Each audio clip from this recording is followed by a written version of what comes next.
حضرت ابراہیم ٹکرائے اور آپ کا انداز کیا ہے؟ جا کے کہا کہ تو نہیں، خدا وہ ہے جو زندہ کرتا. اور اس نے ایک بیوقوفوں جیسی دلیل دی.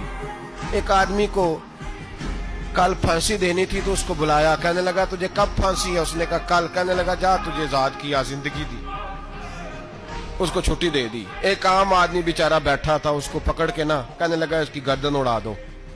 کہنے لگا دیکھ لو میں بھی زندہ کرتا اور مارتا ہوں، وہ جو کل مرنے والا تھا میں نے زندہ کر دیا ہے، اور جس کو پتہ ہی نہیں تھا کہ میں نے مرنا ہے اسے پکڑ کے میں نے مار دیا ہے. یہ بیوقوفوں جیسی دلیل ہے. حضرت سیدنا ابراہیم علیہ السلام چاہتے تو اسی وقت دلیل توڑ دیتے کہ تو کیا بیوقوفوں جیسی بات کر رہا ہے، اگر تو زندگی دیتا ہے تو مرے ہوئے میں جان ڈال کے دے جس کو تو نے مارا ہے. لیکن حضرت ابراہیم نے دیکھا کہ بیوقوف ہے، بیوقوفوں سے بحث نہیں ہوتی، دلیل بدل لی جاتی ہے، ان کی عقل کے مطابق بات کی جاتی ہے. حضرت ابراہیم فرمانے لگے میرا رب وہ ہے جو سورج مشرق سے نکالتا ہے اور مغرب میں غروب کرتا ہے. تو اگر رب ہے تو تو مغرب سے نکال کے مشرق میں غروب کر.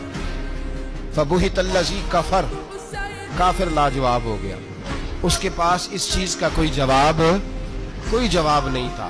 حضرت سیدنا علامہ اسماعیل حقی رحمۃ اللہ علیہ فرمانے لگے چونکہ نمرود بیوقوفوں جیسی باتیں کر رہا تھا، اگر وہ یہ کہہ دیتا نا کہ میں سورج کو نکالتا ہوں مشرق سے،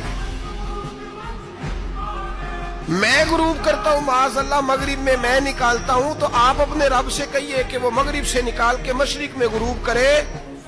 علامہ اسماعیل حقی فرماتے ہیں رب کریم کی آواز قدرت تھی، مالک حضرت ابراہیم علیہ السلام کے اس اگر وہ کہہ دیتا اور حضرت ابراہیم دعا کر دیتے تو رب کریم نے فرشتوں کو تیار بٹھایا ہوا تھا.